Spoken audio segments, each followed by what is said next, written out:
Everybody. Ooh, the water is making an appearance. Nice. As always, we are sponsored by La Croix. Yeah, but not really. But welcome to our loft. It's a Tuesday night. We are gearing up for an exciting June. Yes, very exciting June. Very lots of stuff happening. Let me go ahead and find another coaster so I don't have to have this in the shot.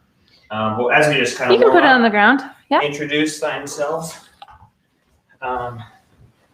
Say hello. I'm Say going who to you are. check in with Facebook here, see if we get any. I always forget how to. Oh, there we Good are. call. So if you're on That's not where you are. Facebook and you'd like us to know who you are, use this link to add the chat at restream.io. We're using Restream to stream to Facebook, YouTube, and Twitch. So yeah, if you use that link on Facebook, you should be able to. People will see your name. Hey, Brave, how's it going? We'll call you Brave Bushido. David, good to see you. What's good to hear up? from you. What's up? So yeah, that's fun. So I see us. yeah. I see us. I see us. I see us. I Good. see us. And Rebel seems to want to be part of this, but she also wants to be part of this from the downstairs. If you hear a dog barking faintly, that's our dog. That's our pup. Today we are talking about the importance of finding your voice. Yeah. And what that means. There's a couple ways we could talk about voice, but today specifically, it's what you like. Finding out what type of content that you actually enjoy not only consuming, but possibly creating. I'm going to get the doggo. Something that you guys might not know about Boston and me. If you're live on our YouTube channel, you probably do know this, but we started our YouTube channel together, like 9 years ago, 10 years ago, maybe about 10 years ago.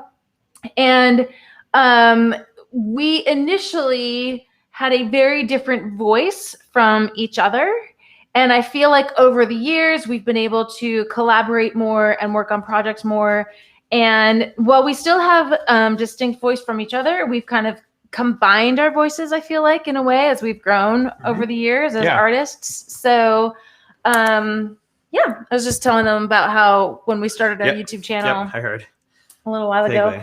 Hi, Rebel. She got a bath. And if I'll jump in and kind of tell my personal experience here, I think one of the biggest things for artists is you just need opportunities when you're first starting out. You just want to do stuff.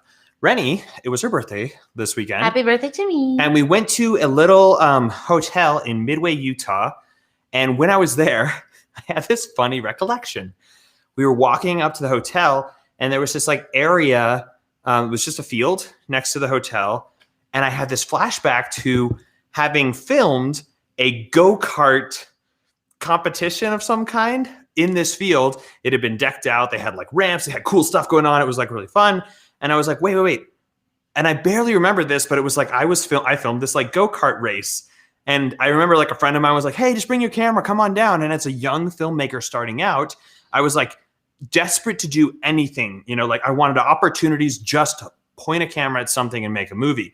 And I think as a young artist, you should take opportunities to, principle number one, just to experiment, right? Find ways to test your skills and learn what you actually enjoy creating. Why are you... I put my drink on the ground, and Rebel decided that she was going to drink from it. Okay, well. I think finding your voice is a really interesting concept, and it's interesting for me as an actress to come at this and think about this, because as an actress, you don't always get to choose what parts you get, right? Or what projects you get to be a part of. Mm-hmm. And I feel like that sort of dictated for a while for me what I was interested in making. Right. Because I tend to, I'm kind of a character actor in a way. I play villains. I play very serious, dramatic roles. I get typecast as an addict sometimes. I would just say addict. I would just say extreme, roles. Let's just put like I mean, I've literally played like roles where I'm an alcoholic mother or like addicted to heroin or whatever. Like I'm not saying that's the only roles that I play, but I've played villains in kids roles. And I think when we were initially like starting our YouTube channel, it was actually really hard for me to like jump into this world of like light and happy and funny, because I was so used to this like heavy and dramatic stuff. Darker, yeah. And of course, as an actress, you like love doing the heavy dramatic stuff because it feels so weighty and important, you know? And, right. And we started to use the word edgy. Edgy. Right? Yeah. And so I think it's been really interesting to understand that my voice can be many different things, first of all, but also can change over time and might be different for a role that I take on versus a script that we write versus a commercial we produce. You know what I mean? Like always you're going to have a little bit of a twist to it or a little bit of your own edge to it. But anyway, so yeah. Quality play SGP YT says, are you singers? And yeah, and actually, like we both sing. That's true. And for a long time, actually, you know, I figured out that musicals necessarily weren't something I would ever necessarily be super stoked to direct, but yet at the same time, I'm very musical, and we put a musical number in our movie Alien Country. But I think that what I'm trying to say a lot, especially about this this notion of finding your voice, is you need to discover it. Right? Figure out what type of content you really enjoy creating. And the first step is what Rennie's talking about is like, you need to try a bunch of things, and, you know, whether or not there's certain roles that you kind of fall into, if you don't feel completely creatively fulfilled in whatever you're doing currently, look for more opportunities, you know, constantly look for opportunities to learn. And Sunil, yes, we should talk about that later. I definitely have used Unreal Engine. And I don't want this to be here. So how do we get rid of it? That's the question. All right.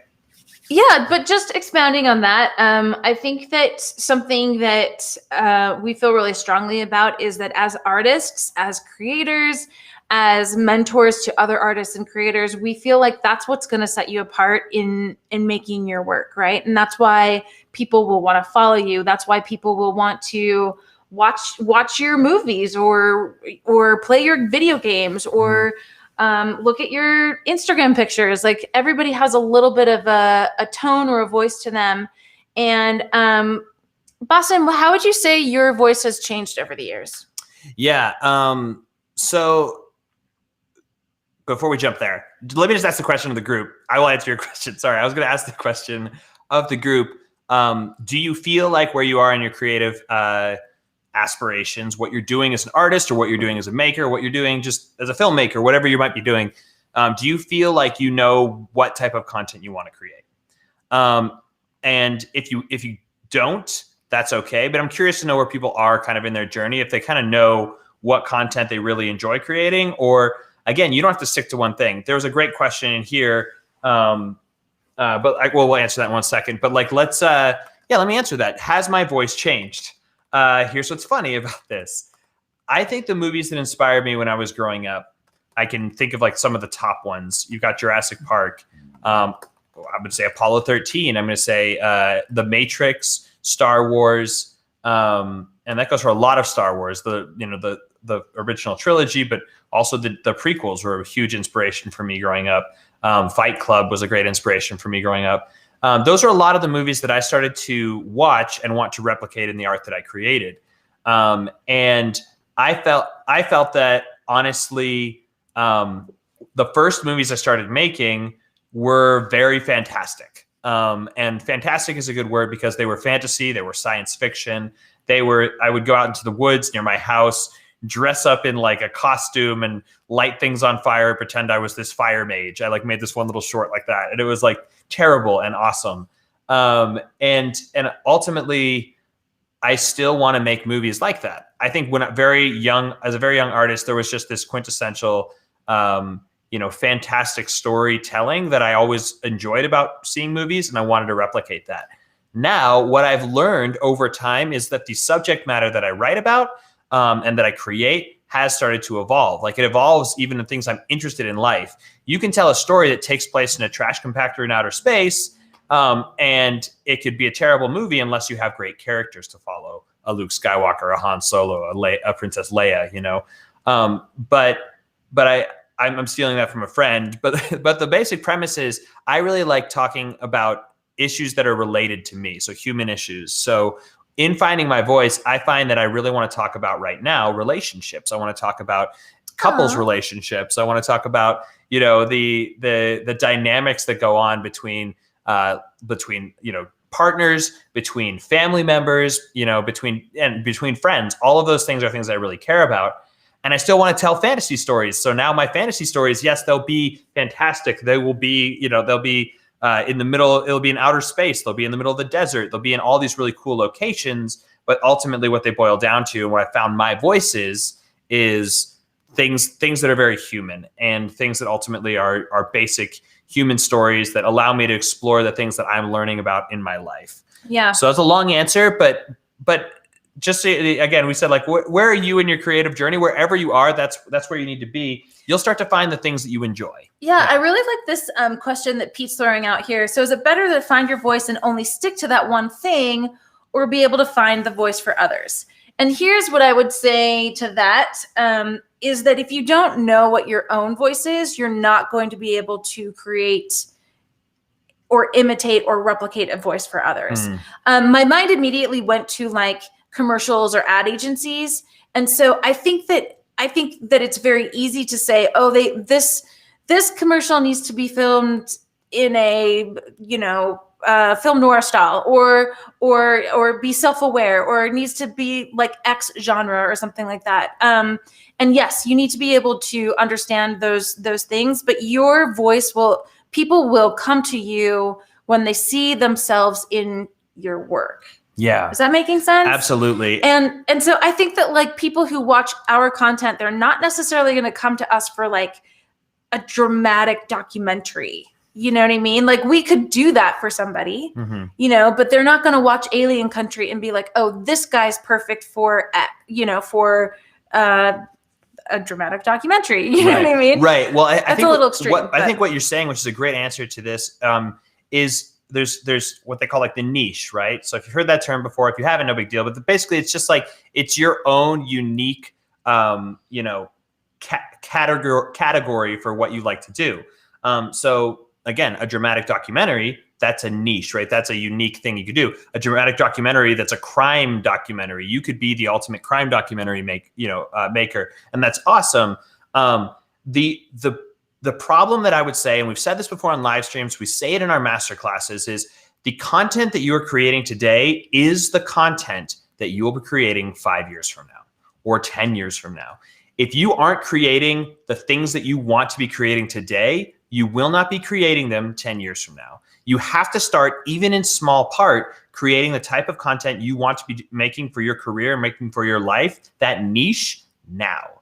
That's a huge principle to understand, because ultimately, yeah, the hangups that artists will fall into is that they need to get paid. They need to make certain things. And so they start making a certain kind of content. They, as Pete was asking, stick to one thing.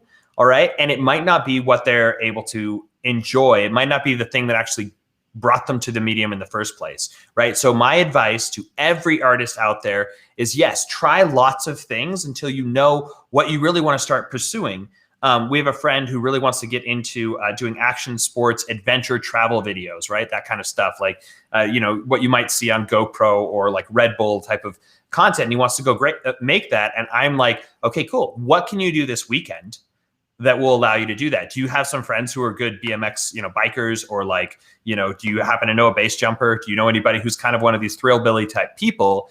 And can you just go offer to shoot them a video for free this weekend? Yes, you might be doing other content that pays the bills, but what can you do right now that puts you on that path? And find that niche and go through it.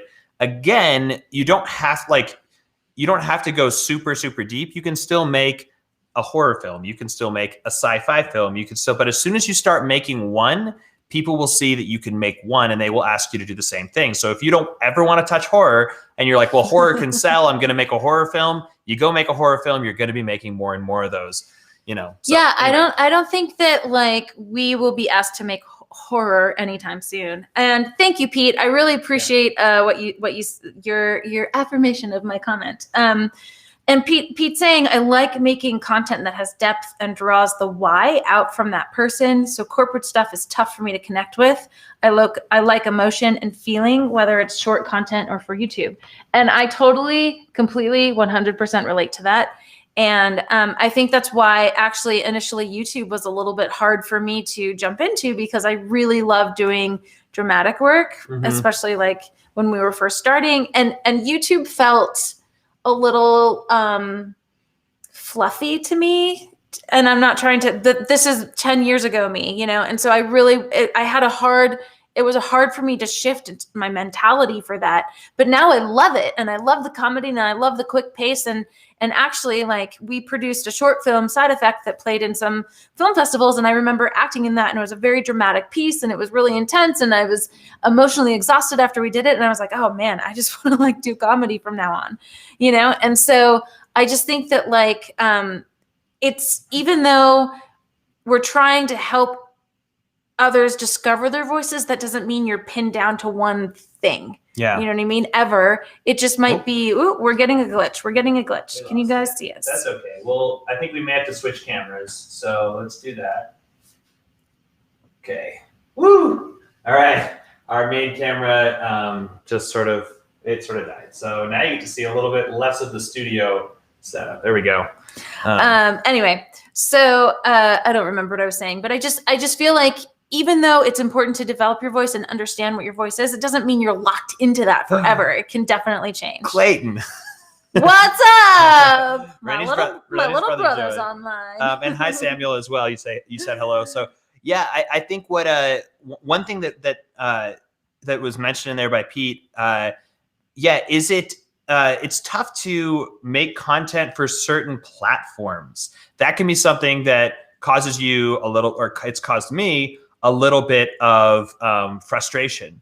But ultimately, when you find your voice, no matter where you're publishing content, your content will have some cool through lines. So for example, we started making content on Freakin' Rad, and a lot of it started to fall into gaming content, this, that, and the other thing. But the through line, as we were learning our voices, developing what our voice was, and again, when you're working with a team, you kind of it's like having a band. If you're a solo artist recording an album, you can kind of just do whatever you want to do. It's your thing. When you have a group, it's a band, and everyone has their own unique styles and genres and things they like, and they bring to it, and it kind of creates something new. But when I had the chance to direct, I found that we would direct sci-fi, action, comedy. Those were the things that kind of came through. Sci-fi, action, comedy. We're putting that onto YouTube. I love teaching about it. I love talking about it. But ultimately, it comes down to sci-fi, action, comedy. Well, and I would say a lot of our content has movement in it, and quick cuts, fast edits. It is not a slow pace. We do not have we are not the type of person who like locks off a shot, holds it, and just sits there, or like does a really slow move and like never cuts, right? We like to have a quick pace, a nice energy, and a forward thinking, just always keeping the audience engaged. Yeah. And so again, what I think about that is I'm happy to just straight up, like Rennie's saying, just do comedy. Keep that just in the way we use our cinematography, the way that we style our shoots, the way that we do things. It doesn't have to be science fiction. It doesn't have to have action. It could just be straight comedy. And that's something that I think is definitely within my voice. So, but definitely if I'm creating something out of my own self, it's going to be more maybe a science fiction or fantasy type, or it's going to have some kind of fantastic element to it, maybe monsters in it, whatever that would be. Those are the things I also find and I like. So, but just because, like we created last year, Alien Country, right? Our feature film. And if you like our YouTube stuff, like I said before, you're going to love this movie. But this movie, it was a long form version of the type of short comedy we do on YouTube. Now, the comedy that we do on YouTube has Halo characters or Destiny characters or some familiar game that you might be familiar with in it. And that works really well on YouTube. But creating a feature film, we started with our own original characters. The same type of comedy exists, but we learned what works on YouTube and how to market, our voice and find an audience and do all that kind of stuff on YouTube, and the same principles in the filmmaking that we learned from YouTube went into our feature film. So I just think what I'm trying to say, which I'm just sort of like dancing around it, is YouTube was a perfect playground for us to figure out what content we liked. And we take that comedy, all of that, and we put it into a different platform, which is our own, feature film. And I again, you'll love our movie, but the content that we're creating, if we hadn't started making our YouTube videos and if we hadn't just gone through the process of doing that, one, we wouldn't be as good as we are at making films.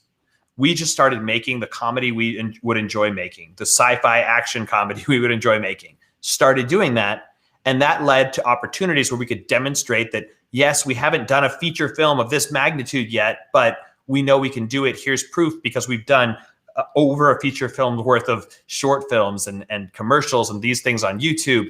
And we know that we could knock this out of the park in a longer format. So again, it's the films you're going to be making 5 years from now. You need to start making them today, even if it's just a short 3-minute video on YouTube. Well, and going back to what you were saying earlier, I think it's really interesting because you were talking about how what you like to make now, the content you like to make now is a lot about relationships. Mm-hmm. But when somebody watches Alien Country, they might not think like, oh, this movie is about relationships. They're going to see the motorcycle chases. They're going to see the bar fight. They're going to see the aliens. They're going to see the cool drone shots that are in the Derby. And they're not going to be like, oh, this is a romantic movie about relationships, So it's like, how are we exploring themes with our voice, right? So we're exploring this romantic relationship between the two characters, but we're also exploring like, how are they going to handle parenthood? How are they going to handle responsibility? How are they going to rise to the occasion of, taking care of their kid or not? Are they going to stay together?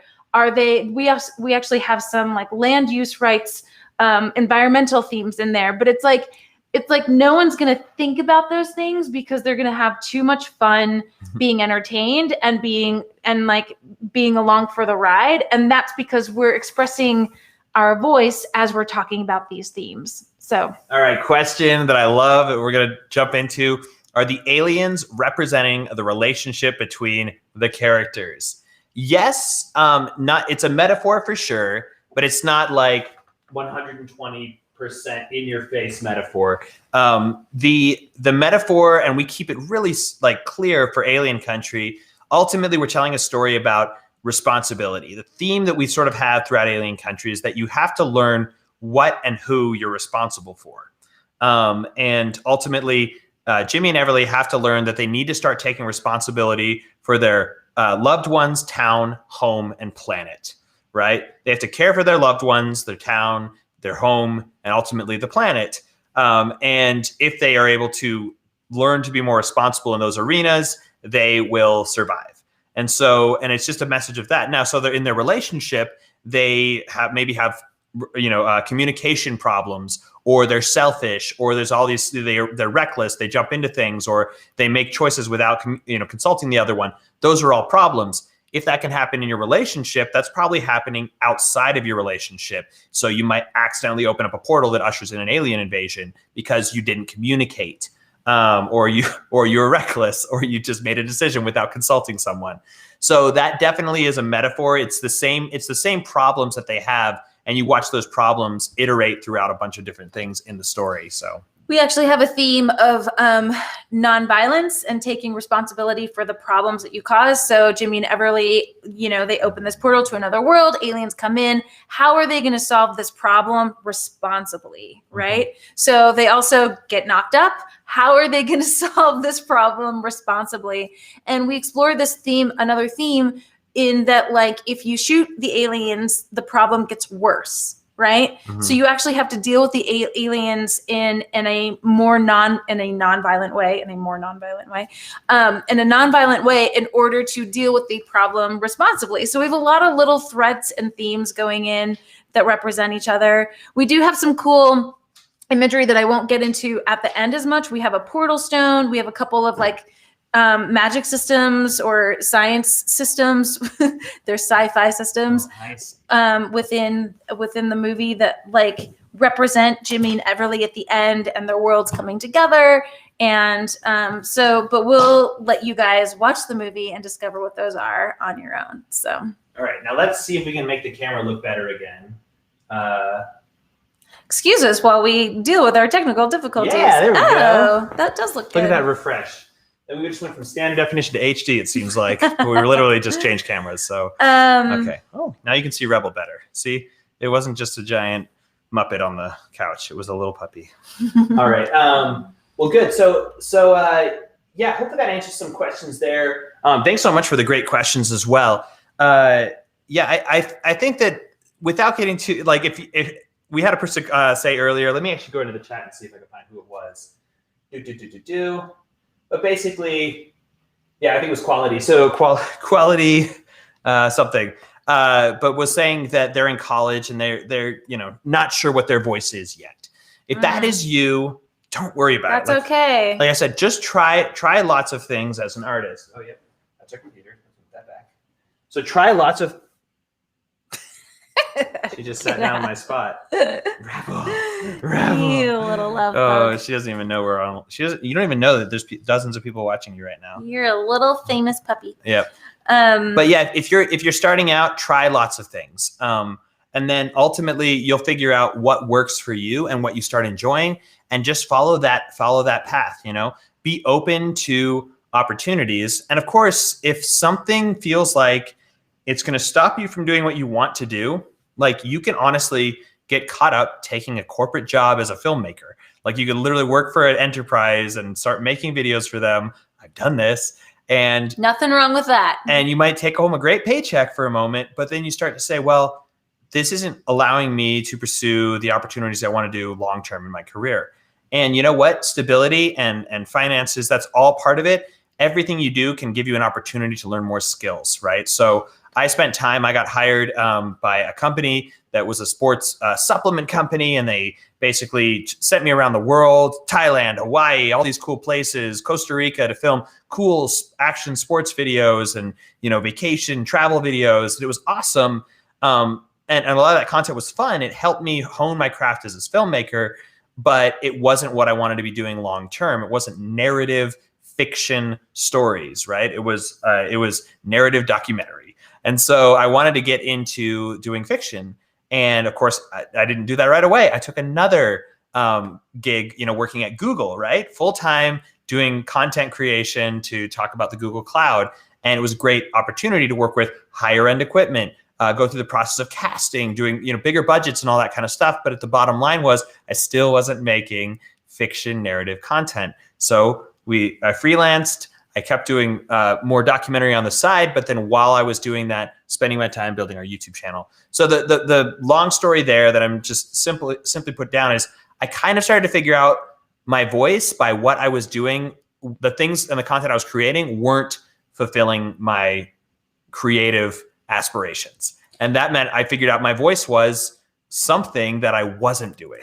Yeah. Well, and I think what's important to point out here is that your voice was developing, and you were also creating stuff on the side the entire time. So while he was working at these other jobs, we were also making YouTube videos and posting them online. So we were developing our voice through practicing our craft and posting them and seeing what stuck, frankly. And this is on our nights and weekends for many years there. Yeah. And now our nights and weekends are completely free.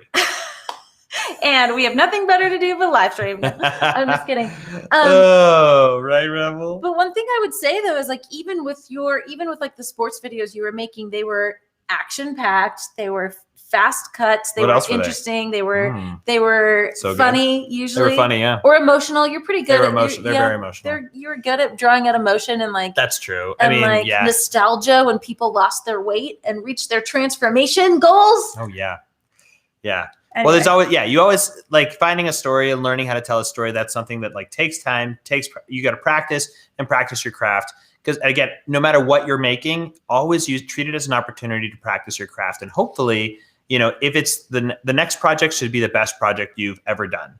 That's what I always say. But maybe if it's not providing you that opportunity, yeah, you might want to course correct. But you can always say that the next thing I'm going to work on is going to be my best work. I remember what I was going to say. Somebody commented earlier about product design and how they were finding their voice through product design, and how I love it. That's a totally different medium, but it still applies here. One of my favorite projects that we worked on that was like really fascinating to me was we worked on a VR short in San Francisco called Magic Mime. It's still in post-production, but we went to this guy's house who was creating cardboard 3D prop pieces, basically, that were really cartoony and bright and fun.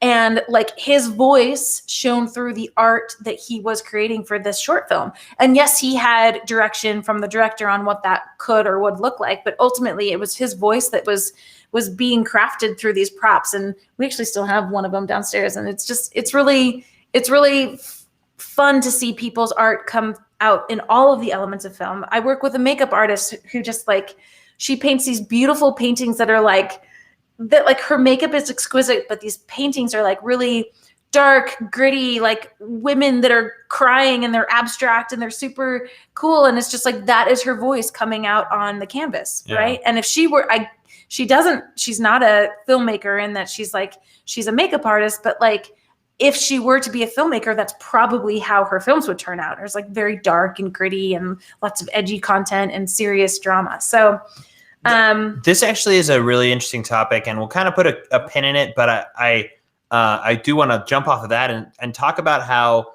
nowadays it is possible to make a living doing something very, very obscure or unique, right? You could make the most unique, different art or strange things, and somehow with the social media present and all that sort of stuff, it's okay. You will be able to actually turn that into a business. However, my caveat is always, don't try to make your life a business. And if you're doing something and you're like, I don't know that there really is a business for this thing, start by just doing it and doing it authentically and genuinely for you, not to necessarily turn a profit. If you have gritty, art that you're posting on the wall, whatever, share it with the world. Absolutely. And don't worry about if you want to explore something, don't worry about trying to turn it into a product. Your life is not a product. Your life is your life. All right. So just go out there and make things that you care about. Now, eventually, I honestly believe that if you do something, you will find people that you connect with, and they will love your art. And those people will support you in your art. They'll want to purchase your art. They'll want to, give you, pay you for the value you have intrinsically provided for them just by being you. And so that is a real thing. And there's more ability and more access to being able to accomplish that as an artist now than ever before. But just don't pursue the dollar, pursue the opportunity to express yourself and share that with the world. That's what you need to do. Do that authentically, and you will find that audience. It might take a long time. It might take a short time. But you might actually, and you might don't even necessarily pursue the dollar right away. You want to try to just make things and figure out if you really have something that you enjoy doing and creating and want to say. I am doing this with a completely different art form, 3D modeling. I have been 3D modeling for several years, and I have no intention of quickly trying to turn a profit out of it. I'm just doing it just to do it and just to enjoy the process of it. And eventually, I think I will be able to create things that people will want to pay for or buy or whatever. And I've thought about that.